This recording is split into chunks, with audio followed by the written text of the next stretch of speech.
Kenapa ke anak Makassar ini mau ke sana? Saya jawab jujur atau Jujur lah. Jujur lah. Karena saya tidak punya privilege, Kak. Kalau dibandingkan dengan Jakarta, ini kan tergantung komparasinya kemana. Iya, gitu. iya. Tapi kalau saya mengcompare antara Jakarta dengan Makassar, seberapa besar jasa dihargai, saya pasti akan menjawab bahwa di Jakarta jasa lebih dihargai jauh lebih besar. Bidang hukum kan bisa kemana-mana. Bisa. Jadi notaris, Bisa. jadi karyawan di legal tuh bisa. Bisa. Jadi jaksa bisa. Bisa. Hakim bisa. Kenapa Bisa. pengacara? Kemerdekaan, Kak. Kesalahan berpikir orang-orang itu adalah ketika dia mau memulai pekerjaan, bahwa dia yang paling pertama di bidang itu. Oke. Itu impossible. Makanya jangan pakai hati, Kak, karena terkoyak pasti. Hukum itu akal murni, Oke. logik murni. Oke. Hukum itu logik murni. Oke. Hukum kalau pakai hati selesai, Kak.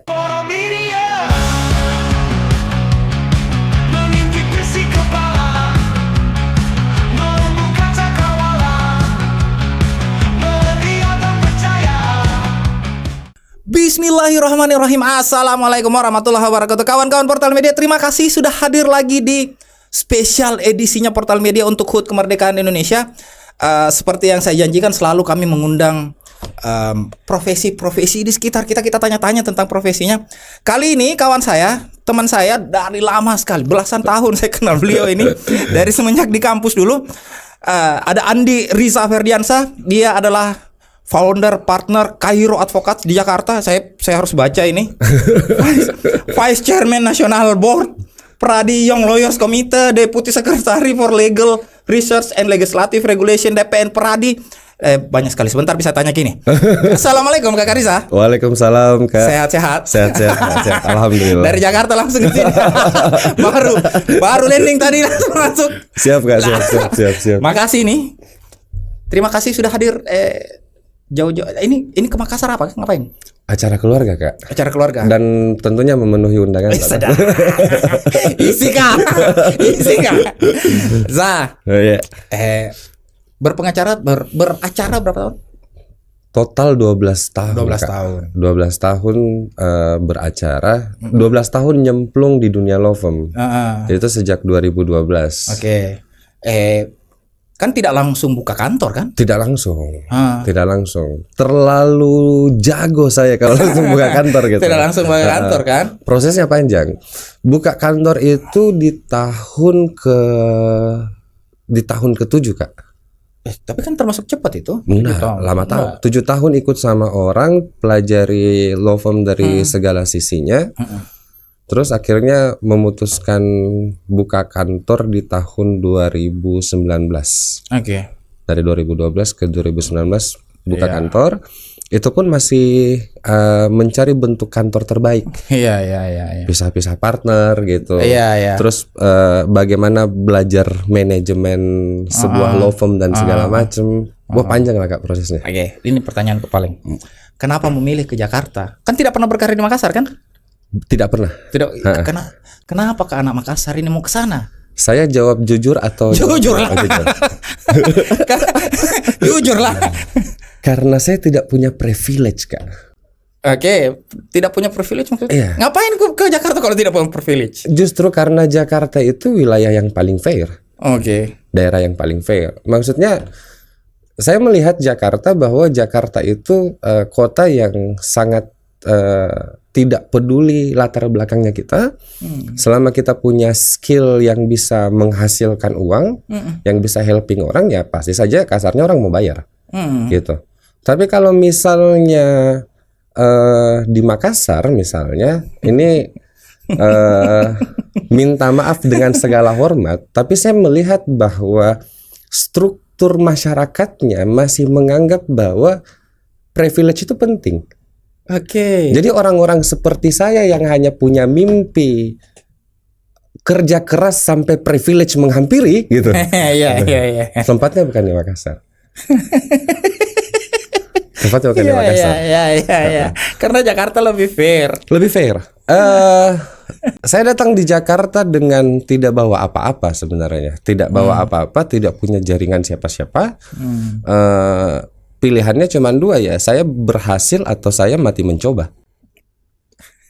Kan gitu.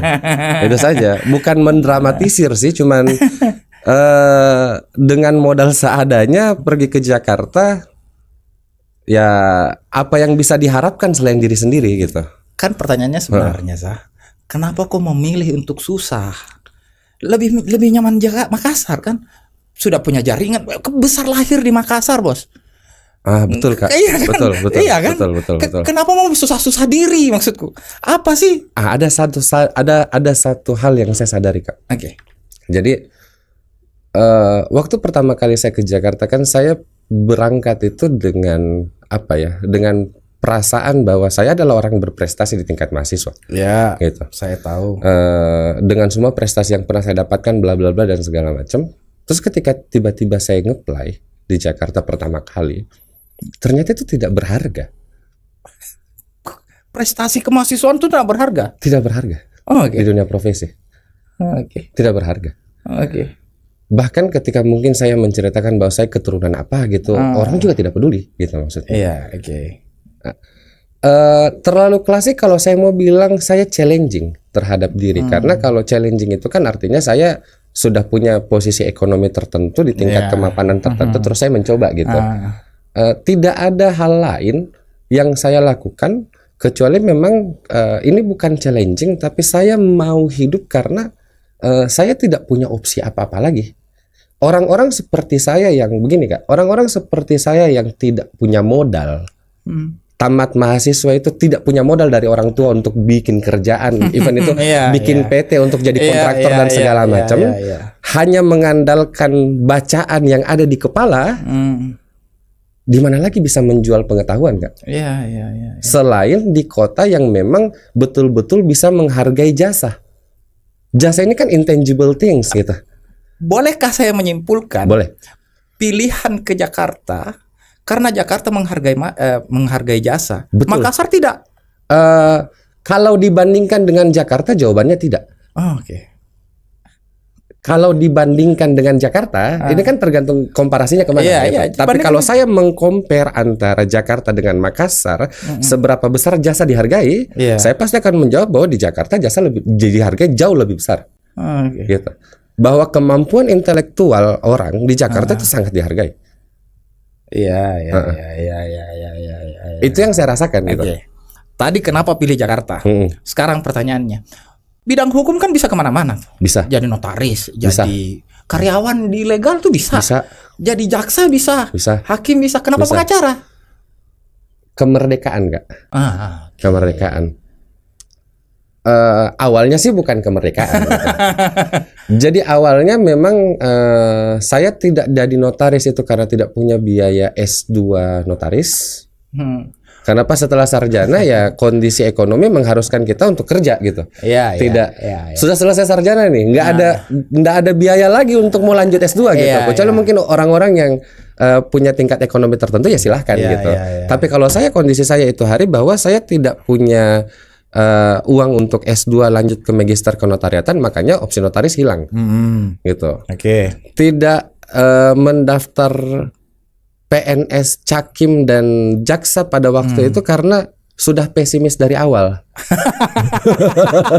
Sama. Sama kan gitu. Saya juga kayak gitu. Iya.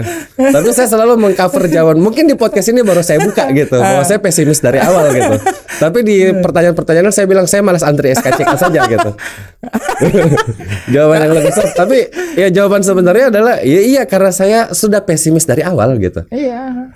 Di tahun itu saya melihat bahwa institusi kehakiman dengan kejaksaan bukan tempat saya untuk berkarir di situ gitu, bukan tempat saya. Pilihan satu-satunya karena itu affordable. Ketika saya riset bahwa biaya pendidikan pengacara itu bisa saya jangkau, saya memilih itu karena persoalannya dia terjangkau. Gitu. Itu aja. Dan setelah berproses. Akhirnya saya sampai di titik alhamdulillah saya tidak jadi PNS. Alhamdulillah saya tidak jadi PNS gitu. 12 tahun beracara di Jakarta. 12 tahun. Ada enggak pernah disesali? Tidak pernah Kak. Enggak pernah. Tidak pernah. Karena saya merasa bahwa saya jadi apa sekarang itu bukan karena hal positif saja di hidup saya. Tapi itu adalah akumulasi dari positif dan negatif yang terakumulasi menjadi saya sekarang. Oke. Kan gitu. Menyenangkankah jadi pengacara itu? Tidak. Tidak menyenangkan. Tidak menyenangkan. Paling menyenangkan itu adalah tidur, bangun tidur dapat uang. Iya. Itulah hidup yang paling gampang gitu maksudnya. Iya. Tidak menyenangkan. Bahkan hobi yang jadi pekerjaan pun saya pikir bahwa ketika dia masih dalam kategori hobi mungkin menyenangkan, tapi ketika dia sudah menjadi pekerjaan, ada sudah ada pressure-nya dan segala macam, sudah pasti menjadi tidak menyenangkan gitu. Betul. Tapi saya tidak bekerja bukan karena itu menyenangkan atau tidak. Bukan karena itu menyenangkan atau tidak, tapi bekerja itu karena kita merasa bahwa itu adalah tanggung jawab dan tidak ada tanggung jawab yang menyenangkan. Iya. Tidak ada. Iya, ibadah aja kadang-kadang tidak menyenangkan. Karena tanggung jawab. Tanggung jawab, kan, iya gitu, kan? iya. Pasti itu Kak. Nah, 12 tahun beracara. 12 tahun beracara. Dalam ke-12 tahun ini, menurutmu kau sudah berhasilkah di dunia ini? Belum. Kenapa? Duitmu sudah banyak loh ini, Sa. Enggak juga, Kak. Masih ada yang lebih banyak. Iya, kalau masih ada yang lebih banyak ya pasti. Cuma maksudku duitmu sudah banyak loh ini. Enggak juga, Kak. Masih ada yang lebih banyak. Indikator keberhasilan kan tergantung goals-nya. Oke, goals-nya bisa apa? Kalau goals saya secara idealis, Kak, yang saya mau itu sebenarnya adalah jadi top 10 lawyer di Indonesia. Itu yang saya set dari awal dari 12 tahun lalu. Gitu, bahwa ketika saya menginjakkan kaki di Jakarta, saya declare kepada diri saya bahwa saya harus jadi top 10 lawyer di Indonesia gitu. Sorry, top 10 yang sekarang siapa sih? Saya susah menyebutkan banyak bidangnya sih, Kak. Oke. Banyak bidangnya. Sorry, kantor pengacaramu ini kan biasanya ada spesialisasi itu. Iya. Ini Kairos Advokat nih. Kairos Advokat itu karena dia di running seperti bisnis, makanya spesialisasi itu ada di setiap lawyernya, gitu. Tapi ada beberapa penanganan yang kita tidak tangani. Yang kita belum ada spesialisasinya. Contohnya misalnya bankruptsi, kepailitan. Kalau kepailitan itu ya pasti kita joinan sama kantor lain yang punya spesialisasi itu gitu. Tapi kalau saya sendiri selama 12 tahun ini saya adalah litigator. Saya adalah litigator gitu. Tolong jelaskan sama saya itu, dan jelaskan ke semua orang. Litigator itu orang yang bersidang, atau sederhananya begini, litigator itu orang yang menjalankan litigasi. Litigasi itu adalah orang yang menyelesaikan masalah. Oke. Karena kan kebutuhan hukum terhadap orang ini kan ada dua, Kak, secara garis besar. Ada kebutuhan hukum sebelum ada masalah, ada kebutuhan hukum setelah ada masalah. Jadi gitu. Jadi tidak kayak dokter ya? Iya. Dokter tuh kan nanti luka, sakit, Iya. keluar ke sana litigasinya dia. Oke. Kalau ada penyakitnya baru diselesaikan. Iya, oke. Gitu. Tapi kalau preventifnya di Fakultas Kesehatan Masyarakat mungkin kan gitu. Iya. Di Fakultas Kesehatan Masyarakat gitu. Ahli gizi gitu. Atau influencer kesehatan gitu. Begitu. Dokter Tirta misalnya. Dokter Tirta gitu. Ada juga dokter yang mengedukasi gitu. Sama dengan hukum, punya dua sisi, ada preventif dengan ada penyelesaian masalah gitu. Yang preventifnya ini kebanyakan dikerjakan oleh teman-teman corporate lawyer gitu. Misalnya ada kebutuhan tindakan tertentu dari klien perusahaan, saya mau investasi nih gitu. Investasi saya dananya dari sini, tolong dibuatkan dong petanya gitu. Peta hukumnya gimana sih gitu. Zah, di Jakarta kan banyak lawyer, Zah. Banyak, Kak. Banyak. Terus kenapa itu kan pertanyaanku di situ sebenarnya. Kenapa kau mau ke Jakarta, banyaknya lawyer di sana? Ini pertanyaan menarik. Saya pernah ditanyakan ini. Ada dua jawaban yang saya berikan. Pertama, jawaban yang paling sederhana itu saya bilang begini. Sari laut saja. Iya. Berdamping-dampingan tiga. Betul. Tidak ada yang bangkrut. Iya. Kan gitu. Iya. Jawaban yang lebih seriusnya itu adalah begini, Kak. Kesalahan berpikir orang-orang itu adalah ketika dia mau memulai pekerjaan bahwa dia yang paling pertama di bidang itu. Oke. Itu impossible. Oke. Menurut saya, itu justru buang-buang waktu mencari sesuatu yang kita menjadi orang pertama di situ. Saya mau berprofesi tapi profesinya belum ada bidangnya dan segala macam. Justru orang tidak mau berinvestasi kalau belum ada bidangnya. Iya. Gitu. Contoh misalnya, seberapa besar sih startup? Oke. Iya. Artinya akhirnya saya bukan mendiskreditkan startup gitu. Dengan idenya mungkin itu punya valuasi tertentu. Tapi pertanyaannya kemudian adalah apakah itu sudah teruji di lapangan? Belum tentu juga. Tapi kan orang cara mindsetnya adalah saya mau bekerja, tapi saya mau berprofesi, saya mau mulai usaha, tapi usaha ini belum dimulai oleh seluruh orang di dunia ini. Oh, itu bullshit sih menurut saya. Justru membuat usahamu tidak punya valuasi. Tapi kalau saya jadi lawyer dan sudah ada banyak lawyer, artinya saya memulai sebuah profesi yang sudah ada valuasinya. Iya, sudah ada nilainya. Sudah ada nilainya, Ya. sudah ada pasarnya.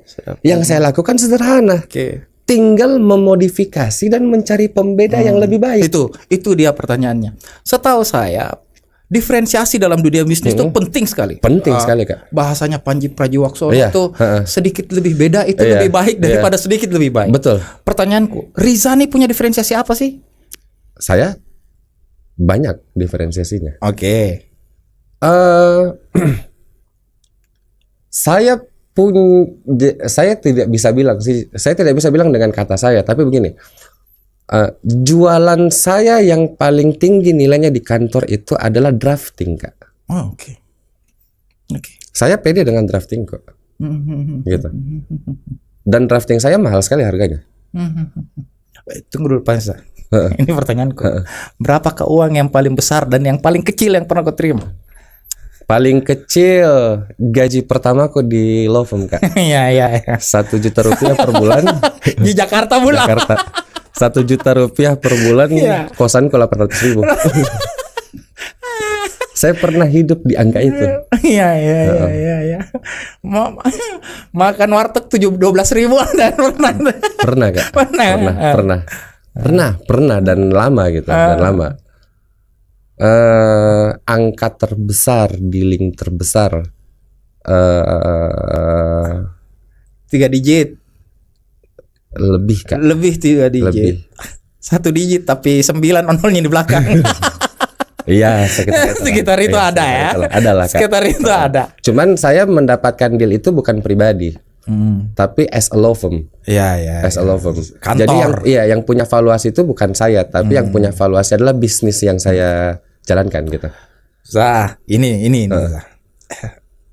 Dari tadi kita ngobrol tuh kayaknya lebih banyak bisnisnya lah daripada bicara tentang nilai-nilai Iya, keadilan. Iya kan? Dari tadi tuh kita ngobrol tuh lu bicara itu. Saya sebagai sarjana hukum yang tidak berpraktek, tidak berakademik, tidak apa segala macam, itu membuat hati saya terkoyak-koyak. Iya. Saya terkoyak-koyak, Sah. Kau melihat kepengacaraan ini, beracara ini, dunia law firm ini bisnis. Iya. Bisnis. Makanya jangan pakai hati, Kak, karena terkoyak pasti. Hukum itu akal murni. Oke. Logik murni. Oke. Hukum itu logik murni. Oke. Hukum kalau pakai hati selesai, Kak.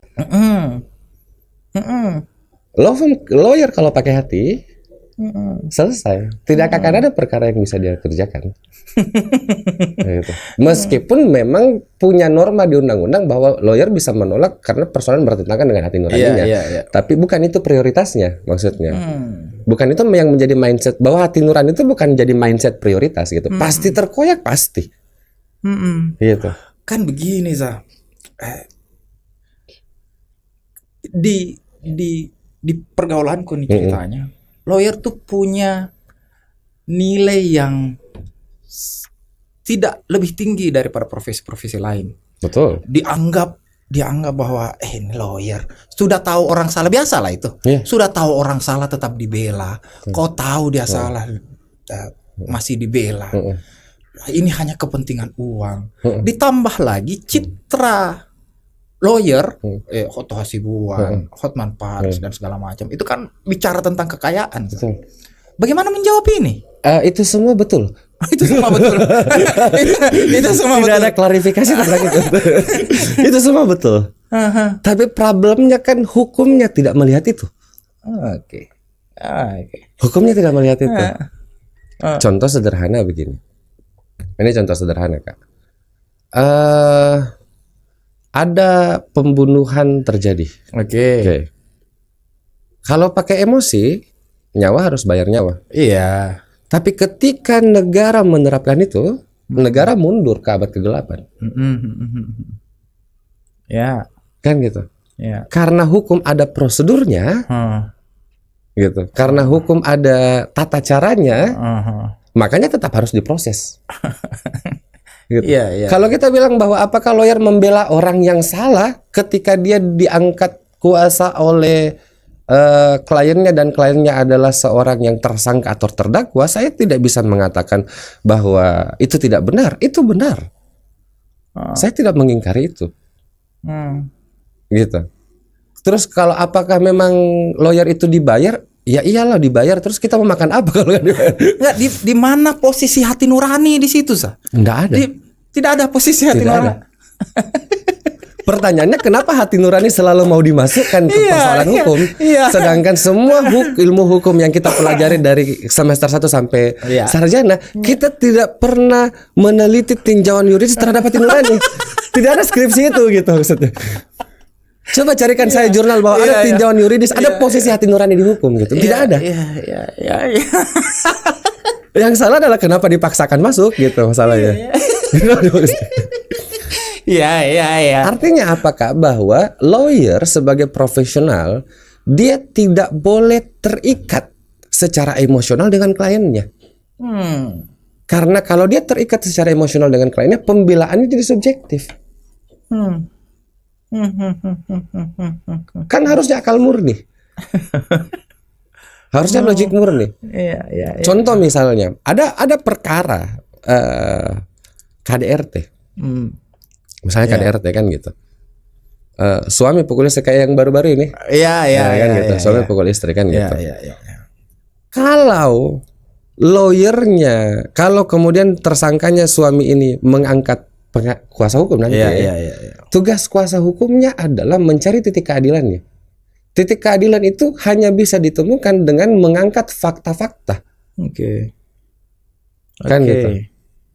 Fakta-fakta yang kemudian bisa menggeser tuduhan ini. Iya. Kan gitu. Tapi kita tidak boleh juga mengatakan bahwa dia tidak terbukti memukul atau dia tidak terbukti bersalah. Toh CCTV ada kok. Iya. Gitu. Jangan kayak hakim di PN Surabaya gitu. Jangan kayak itu gitu maksudnya. Iya. Nggak bisa seperti itu. Jadi maksud saya keadilan itu masalahnya sekarang adalah common sense-nya masyarakat melihat keadilan itu pakai hati nurani. Keadilan memang tidak pakai hati nurani, Sa. Nggak bisa. Apalagi pakai rasa. Wah, nggak bisa. Keadilan tidak dijilat soalnya. Ini Saya berani berdebat panjang lebar tentang itu. Betul.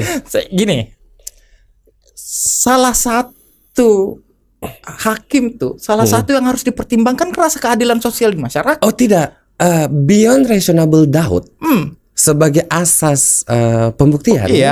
Kan gitu. Yang harus dipegang hakim dalam hukum positif Indonesia sebenarnya peruntukannya bukan hati. Bukan hati. Tapi rasio, akal. Ya. Karena dalam sejarah epistemologi tidak pernah ada diskursus bahwa hati nurani ini masuk menjadi salah satu alat epistemologi di masyarakat. Tidak.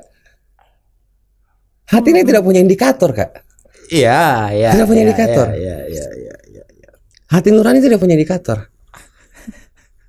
Ataukah mungkin kita mendefinisikan hati nurani sebagai moralitas? Itu perdebatannya jauh lagi kalau saya. Baik buruk, adil tidak adil kan moralitas gitu maksudnya. Iya. Pantas tidak pantas. Pantas tidak pantas gitu. Tapi pertanyaannya apakah itu hati diukur pakai hati nurani? Jawabannya tidak. Kalau diukur pakai hati nurani gitu, pertanyaannya hati nurani siapa yang mau dipakai? Apakah orang-orang kemudian mendaftar jadi hakim mengikuti proses itu, dia kemudian lulus jadi hakim hanya karena persoalan hati nuraninya pantas dijadikan sebagai objektivitas untuk menentukan sebuah putusan? Kan tidak. tujuan hukum pidana itu kebenaran material, Za. Betul. Bukan hati nurani. Hati nurani tidak punya materi soalnya. Ya kita jawab sendiri gitu. Nah, bukan. Ini perdebatannya bisa panjang ini, Sa. Iya, Perdebatannya bisa panjang ini, Sa. Saya mau fokus pada profesi masuk. Oke. Di luar kita ngobrol. Oke. Boleh, Kak. Oke. Saya mau lanjut. Za, persoalan profesimu ini, Za. Karena kau melihat dia sebagai bisnis, tadi di luar kita ngobrol panjang tentang marketing. Saya langsung bilang, kau kan aktif juga di sosial media. Betul.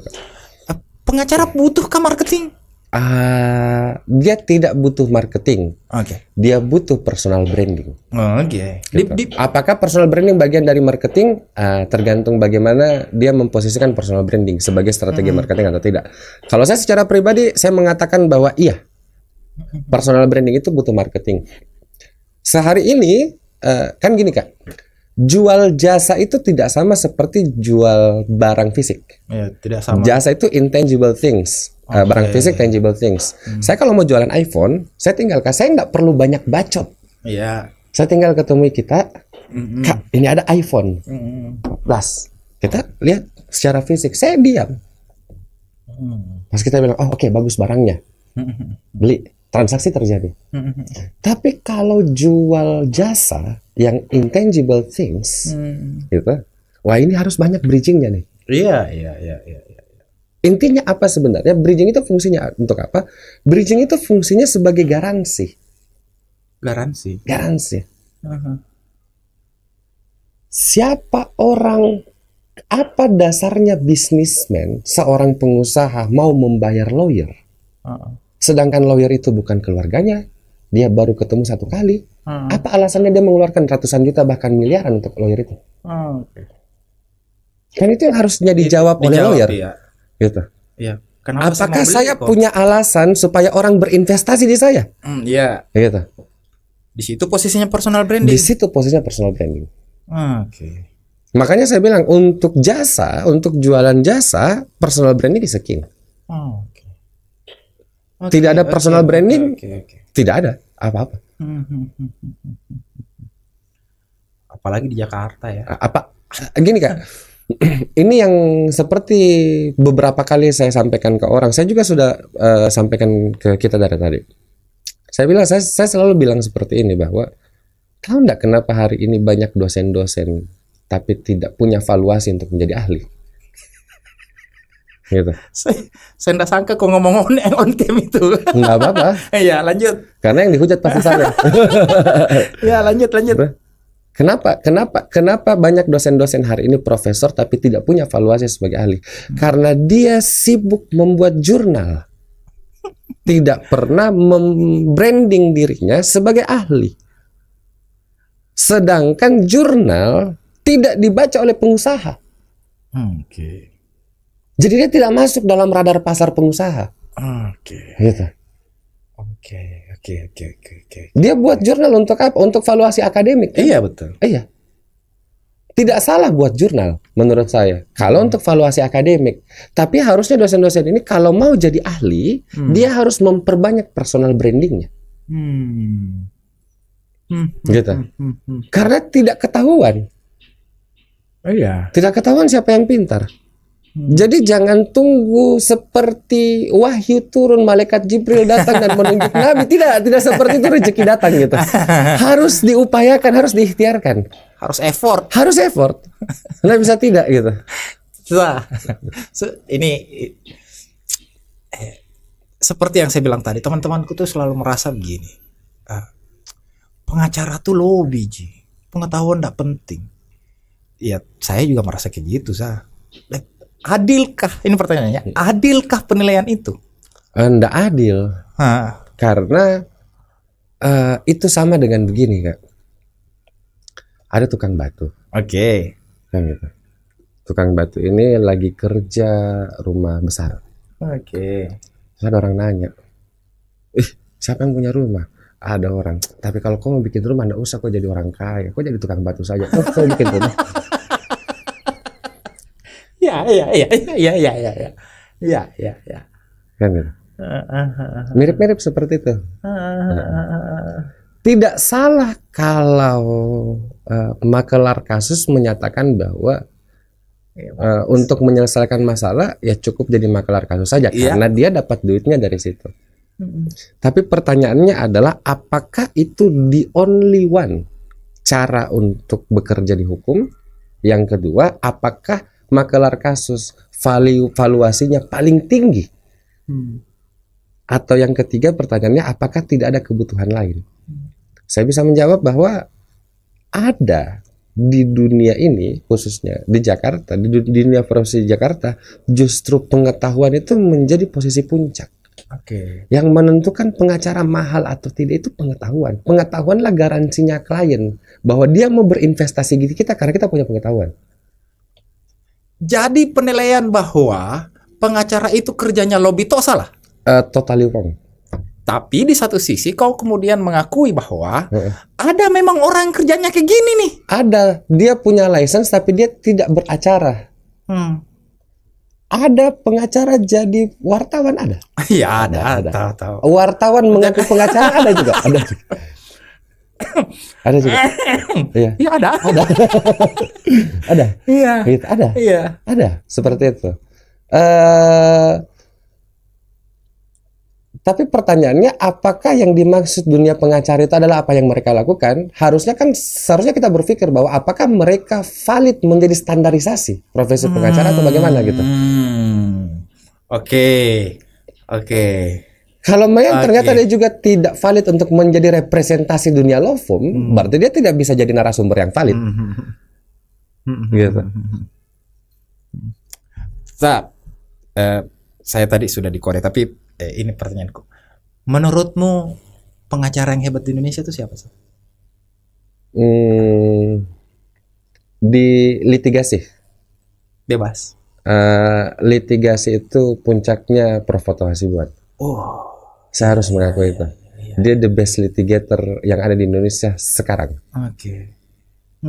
Menurutmu apa yang bikin dia begitu? Logiknya. Oke. Cara dia melihat masalah, cara dia membangun jalan keluar. Dan itu semua bukan privilege, itu semua otak. Hasil kerja otak. Gitu. Dan memang orangnya secerdas itu. Memang dia secerdas itu. Cerdas itu.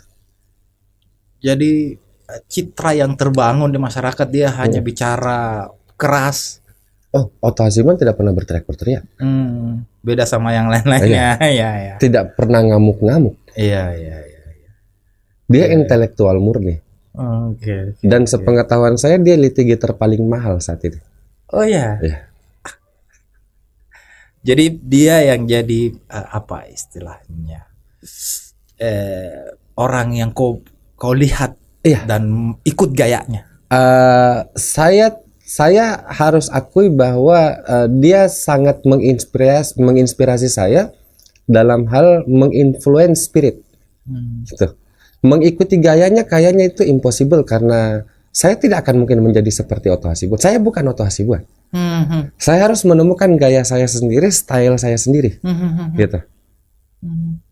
Tapi menjadi orang yang berada di posisi seperti dia, ya mungkin itu salah satu jadi semangat, salah satu alasan kenapa saya menjadi lawyer hari ini. Dan yang dimaksud dengan top 10 itu ya salah satunya influence-nya adalah dari dia. Gitu maksudnya. Sejago itu. Bukan persoalan uangnya. Dia kaya karena dia punya banyak. Dia kaya karena dia pintar. Kak, tidak ada lawyer kaya di Indonesia yang tidak pintar. Begitu ya? Tidak ada. Tidak ada. Tidak ada. Saya mau sebut nama jangan sampai. Siapa? Kakaknya ini Riba siapa? Siapa nih? Oh iya, mantan FA. Iya. FA. Tapi kan dia nyungsep sekarang kan.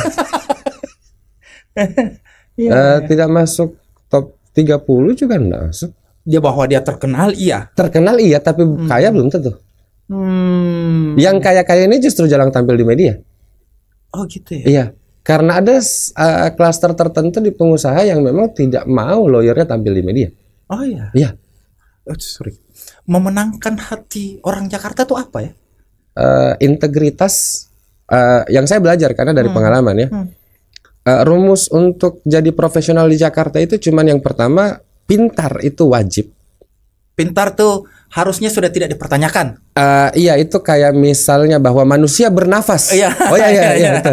Iya, gitu Pengacara tidak pintar Ada ya pengacara tidak pintar? karena kan intelektualitas. Iya. Kita bekerja based on intelektualitas gitu. Oke.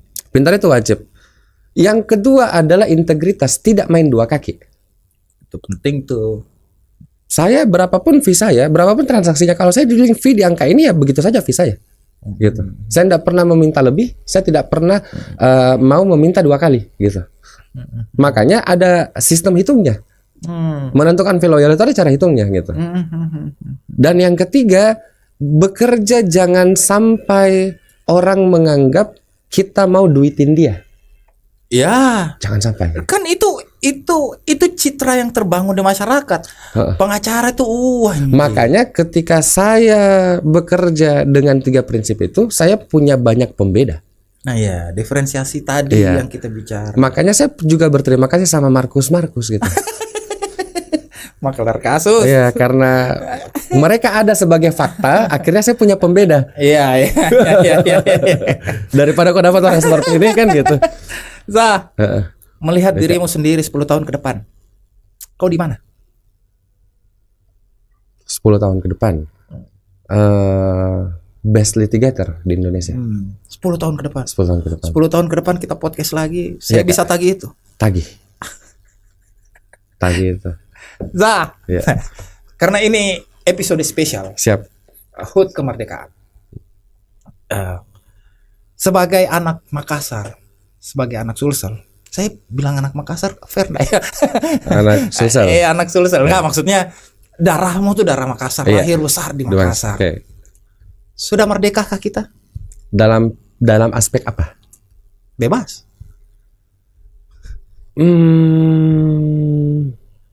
Ada beberapa aspek.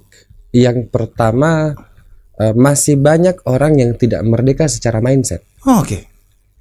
Padahal itu Ji bisa kita merdeka itu. Begini Kak, maksud saya begini. Saya berapa kali diskusi sama orang, terus saya bilang begini. Kau pernah tahu nggak Silicon Valley itu apa? Kan gitu. Silicon Valley ini kan sebenarnya lembah. Iya. Bukan distrik capital juga bukan, pusat bisnis juga bukan. Tapi karena dia bekerja dengan sesuatu yang melampaui semua batas, batas daerah, batas negara dan segala macam, batas geografi. Apa itu internet misalnya? Iya. Dia bisa terkenal itu. Sekarang kan arahnya sebenarnya adalah karena adanya internet yang melampaui semua batas, harusnya orang-orang itu bisa gampang menghasilkan produk. Oke. Bisa gampang menghasilkan produk. Pertanyaannya kemudian adalah mindset menghasilkan produknya ini yang beda. Ada yang masih bekerja di industri kreatif, tapi memang perjuangannya panjang. Banyak yang kemudian tidak bisa melewati prosesnya sebenarnya. Iya, betul. Karena begini Kak, Betul.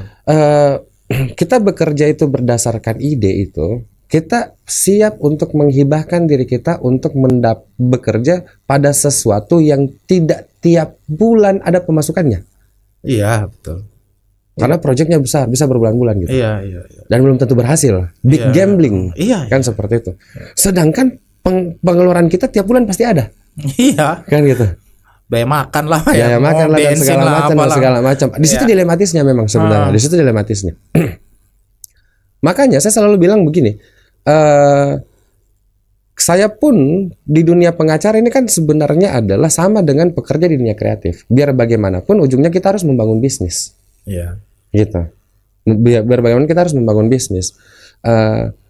Yang saya lakukan itu selama 7 tahun ikut sama orang, akhirnya saya memutuskan buka kantor sendiri adalah ada 2 hal Kak. Yang pertama, saya selamatkan dulu pengeluaran saya per bulan. Makanya saya terima gaji bulanan, tapi saya tidak peduli berapa nominalnya. Karena saya bilang di sini bukan titik berhentiku. Saya tidak akan stop di sini. Jadi saya mau digaji berapapun, as long itu cukup untuk per bulan, gitu saya ambil.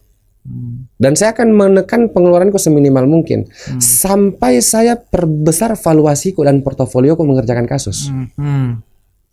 Jadi ketika saya sudah buka kantor sendiri, yang dinilai itu bukan berapa gaji terakhir kok, tapi valuasi portofolio yang saya punya. Gitu. Nah, akhirnya klien kemudian merasa punya garansi karena portofolio itu. Jadi garansi itu bisa diperoleh orang-orang seperti kita yang kerja jasa kalau dia punya portofolio yang bagus. Seberapa bagus experiences-nya. Gitu. Sudah terlibat di project-project apa saja. Kalau lawyer sudah terlibat di kasus-kasus apa saja gitu. Ini persoalan merdeka mindset. Merdeka mindset gitu. Jadi kalau misalnya dia bisa memerdekakan mindsetnya untuk mengeset goals hidupnya dan segala macam, dia merdeka. Tapi kan banyak orang yang kemudian, jadi kenapa orang tidak bisa merdeka secara mindset? Karena dia tidak punya planning, tidak punya visi besar dari hidupnya, dan dia tetap bergelut pada dilema itu antara proyek yang saya mau kerjakan dengan pengeluaran bulanan yang pasti ada. Akhirnya ujung-ujung saya menyerah aja, saya gaji bulanan realistis dan segala macam. Tidak bisa disalahkan juga. Dan itu sebenarnya harusnya juga ada peran pemerintah untuk membangun infrastruktur itu. Penting ya? Penting banget Kak sebenarnya. Pemerintah itu dengan kebijakan publiknya harusnya bisa menjadikan, misalnya pemerintah Kota Makassar. Kenapa pemerintah Kota Makassar ini kebijakan-kebijakannya tidak pernah mengarah ke industri ekonomi kreatif? Iya betul. Padahal influencer-influencer Makassar sudah banyak. Gitu. Iya betul, saya setuju. Kenapa pembangunannya malah kereta cepat gitu? Jadi saya agak aneh dengan jujur saya agak aneh dengan pembangunan. Maksudnya begini. Bedanya Jakarta dengan Makassar adalah Jakarta kenapa lalu lintas macet? Karena semua orang dari pagi itu keluar rumah. Kenapa semua orang dari pagi keluar rumah? Karena lapangan kerja banyak dan orang bekerja banyak gitu. Orang yang tidak masuk di lapangan kerja pun tetap keluar rumah untuk mencari pekerjaan gitu. Betul. Ada saja pekerjaan di sana tuh. Makanya karena orang keluar rumah banyak, traffic lalu lintas jadi tinggi, kebutuhan akan kendaraan jadi tinggi. Makanya transportasi harus diperbaiki. Oke.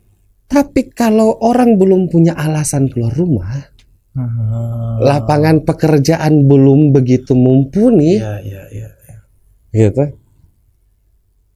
Kenapa mau bangun transportasi?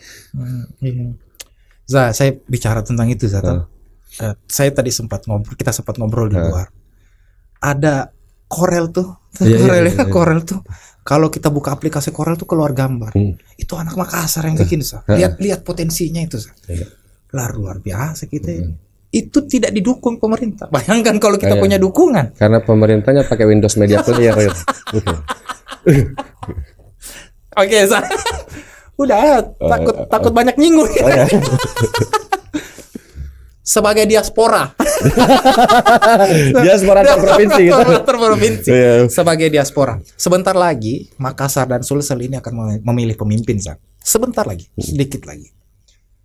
Menurut seorang pengacara, seorang lawyer yang punya darah Makassar, walaupun berkarir di luar ini ceritanya. Menurutmu pemimpin yang ideal buat anak Makassar dan anak Sulsel ceritanya yang bagaimana, Bukan yang muda. Bukan yang muda. Bukan yang berpengalaman juga. Tidak berpengalaman dan tidak muda. Yang berpihak. Oke. Nah ini susah tuh. Apa definisinya, Mau pasang baliho juga kalau nggak berpihak. Apa gunanya? Iya. Pasang baliho di pohon maksudnya. Berpihak sama tidak pohon. Saya kan Kak, waktu datang, sejak datang itu saya perhatikan kan, saya pernah bikin tulisan juga tahun 2014 di blog bahwa Makassar itu adalah kota 1000 baliho. Iya, betul. Kan gitu. Itu fakta yang kita tidak bisa nafikan gitu. Dan saya lihat sampai tahun 2024, 10 tahun kemudian ternyata progres gerakan kampanyenya tidak berubah. Running on the treadmill, model kampanyenya masih seperti itu. Seolah-olah bahwa pasang baliho itu bisa menyelesaikan masalah. Tidak apa-apa, pasang baliho itu tidak ada masalah karena itu adalah peraga kampanye. Tapi pertanyaannya adalah jangan berhenti di situ gitu. Banyak orang yang kemudian bertarung di kontestasi Pilkada Makassar. Saya sedikit banyak tahu lah. Ada yang mantan bupati juga dan segala macam, pindah daerah kayak pindah liga dan segala macam. Itu saya nggak ngerti gitu maksudnya. Ada juga yang kemudian anaknya siapa dan segala macam gitu. Istrinya siapa. Walaupun saya tahu bahwa di akta kelahiranmu tidak ada nama bapakmu, tapi di kampanye itu kau tetap memaksakan bahwa ada namanya bapakmu, itu terserah kau gitu maksudnya. Tapi yang saya tuntut dari dulu cuma satu. Ini bukan persoalan muda, ini bukan persoalan punya pengalaman. Koruptor pun punya pengalaman gitu. Penjahat pun punya pengalaman. Penjahat paling profesional pengalamannya paling banyak gitu. Jadi pengalaman juga tidak bisa dijadikan tolak ukur. Di tolak ukur itu adalah keberpihakan gitu. Keberpihakan ini bisa kita lihat dari seberapa mengakomodir. Seberapa mengakomodir kebijakan-kebijakan yang dia pernah buat. Gitu. Kalau ternyata kebijakan-kebijakan itu adalah kebijakan-kebijakan yang ternyata juga tidak mengakomodir siapapun gitu. Kosong-kosong aja sebenarnya. Andi Riza Ferdiansyah, terima kasih sudah hadir di podcastnya Portal Media. Terima kasih spesial edisi ini. Terima kasih. Saya tadi ingat itu 10 tahun ke depan saya akan tagih Kak. Andi Riza ini. Siap. Terima kasih ya. Terima kasih kawan-kawan Portal Media. Terima kasih sudah hadir lagi di podcast di spesial edisi podcastnya Portal Media. Terima kasih. Tolong kasih masuk di komen tuh profesi apa lagi yang akan kami undang di meja ini untuk bicara banyak tentang profesinya dan apa arti kemerdekaan. Saya Sal pamit, billahi taufiqul hidayah. Assalamualaikum warahmatullahi wabarakatuh. Waalaikumsalam warahmatullahi wabarakatuh.